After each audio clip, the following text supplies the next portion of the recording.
ngibingelele usihlalo umbutho nekomiti yakhe umbutho wonke wamandla esiphambano enabo ngaphambili amadodana wonke izintombi zonke esikhona bomama abobaba isifundisi sonke esikhona ngaphakathi.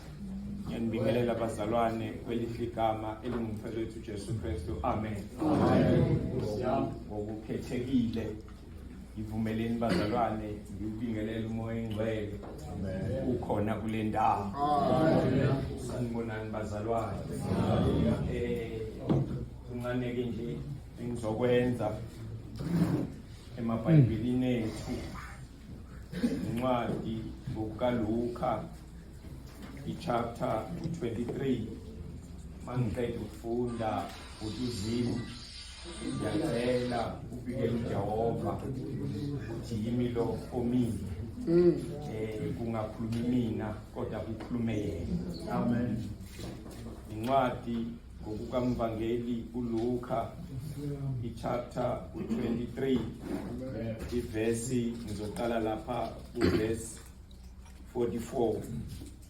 Wathi ngehora lesithupha kwabamnyama ezweni lonke kwaze kwaba yihora lesishagalolunye ilanga lafiphala isihenqo sethempeli sadabuka phakathi. uJesu wamemeza ngezwi elikhulu wathi, Baba, ezandleni zakho ngiyawubeka umoya wami. Esekushilo lokho wa liphuzisa izingabala siyonke selingamanzi besinqaniwe. Amen. Wasilingukudla Nkosi isilambile. Amen. Izwi lakho Nkosi umqeqesheleni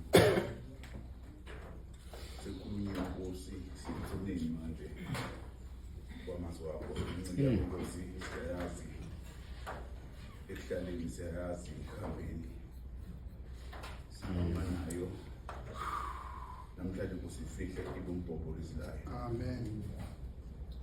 Sihle Nkosi siwaphansi kuze kuphume phezulu Nkosi okuthandwa kuwe Nkosi esihlangabezana nokuphuzwa izwi lakho Nkosi linamandla lapho lisedare eseLebanon. Nkosi engathi uyaqala kunabantu sizwile kunamandla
wamemeza ngezwi elikhulu wathi, Baba, ezandleni zakho ngiyawubeka umoya wakho. Amen. Wamemeza ngezwi elikhulu wathi, Baba, ezandleni zakho ngiyawubeka umoya wakho.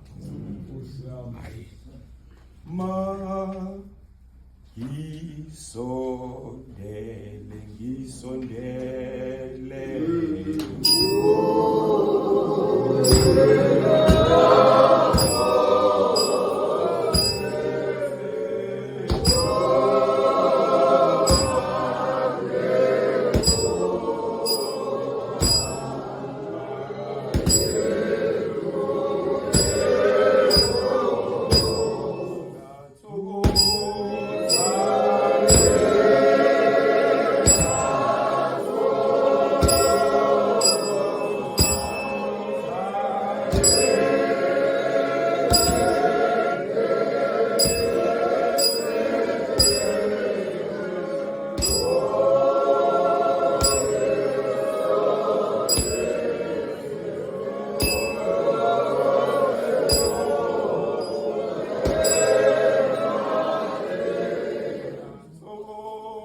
sanibonani bazalwane. Amen. Amen. Umuntu obekayo, umuntu osanamandla uphinda abuye ayothatha. Khona bazalwane. Amen. Mhlawumbe ukube wayengenawo amandla okuthi aphinde abuye ayothatha, wayezosebenzisa igama ukuthi ngiyawushiya, ngoba mawushiya awukwazi ukuphinda ubuyele. Kodwa wasebenzisa leli gama elithi ngiyawubeka umoya wami. Amen. Kwethu Zuma Msholozi ngikuzwile mawuthi uyisiqu eyedwa, kodwa khabazela noma sikhona isiqu kodwa masisondele esiqwini kukhona lokhu okuhlukanisayo okunguNkulunkulu uyise noNkulunkulu umoya engcwele noNkulunkulu indodana, okusho ukuthi isiqu silokhu simile sikhona sinjalo. Nikhona bazalwane, masihlela ngenzela ukucacisa nje noma ukusondela kule vesi ezandleni zakho ngiyawubeka umoya wami. Lithi iBhayibheli lapha kuGenesis lithi emhlabeni kwakumnyama kugcwele uta, kodwa umoya kaNkulunkulu wawulokhu uvunguza. Nikhona bazalwane, kodwa ngezwi lakhe kodwa kube khona ukukhanya, maqeda ukukhanya kwaba khona. Nikhona bazalwane, nezihlahla zonke wayikhuluma ngezwi bese kuba khona, kodwa kuthema sekufika esigabeni sokuthi akhanda umuntu noma umuntu wayekhuluma ukhuluma isiqu. Sikhuluma nalesi sigaba esikusona ukuthi asenze umuntu ngomfanekiso wethu. uNkulunkulu uyise noma uNkulunkulu indodana ibikhona, izwa ibona kwakhiwa umuntu. Amen. Awunikhona bazalwane? Amen. Nikhona bazalwane? Lokho kwenza ukuthi mawe ukuthi uJesu sesiphambanweni akhumbule ukuthi hayi khona mani kukhona izandla ezayisebenza zakho umuntu, kwahlangana ubumba kwaziwe umuntu, kwaze umuntu elele lapha phansi kwabonakala ukuthi hayi khona amphelele wasuNkulunkulu eyaphefumula kwaphefumulela umoya wakhe, okusho ukuthi uJesu izandla ithembayo ukuthi ngawubeka umoya wakhe kuzona zizodwa esikababa uNkulunkulu. Amen. Njalo mfundisi. Nikhona bazalwane. Nikhona bazalwane. Nikhona bazalwane. Isondele mhlawumbe ukuze nizohlala phansi ngafuna nami ngaphambili makuthiwa sikhuluma sixoxa ngale yomoya. Mawuhamba uya lapha kuHezekiya 37 athi kuyisigodi samathambo ayomileyo, uthi isandla sikaJehova sasiphezu kwami, sangithatha sangihola sangibeka phezu kwamathambo ayomile. Lase liyabuza umuzo lamathambo asangafika wasakala Hezekiya ethi wena Nkosi uyazi awukhona bazalwane asakhuluma phezu kwamathambo uthi nina amathambo hlangana.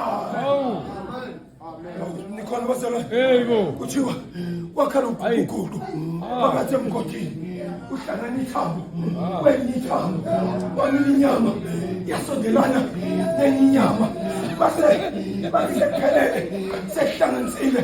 Mawehla noHezekiya uthi uHezekiya wathi uNkulunkulu sephelele umuntu, wathi kulo muntu ngizophefumulela umoya wami ukuze azophila.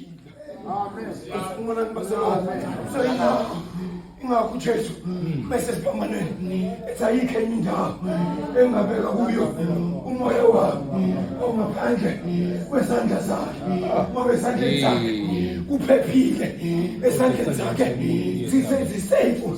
Mangibeka umoya wami, mangihlehla kancane baba oshumele ngaphambili methu uJesu.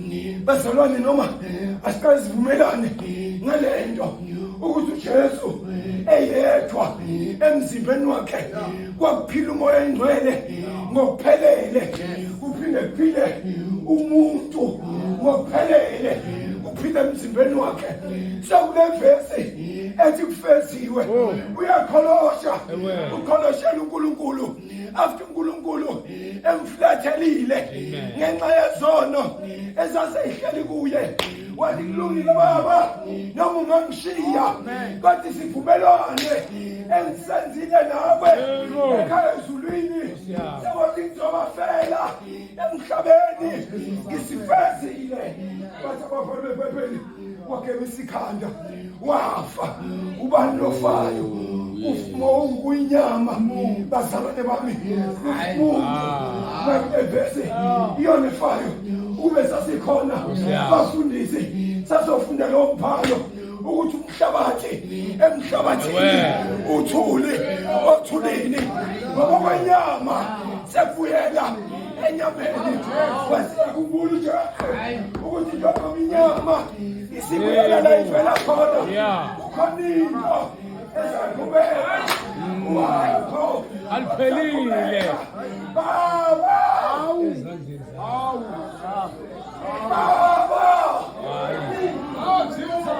baba amen esandleni zakho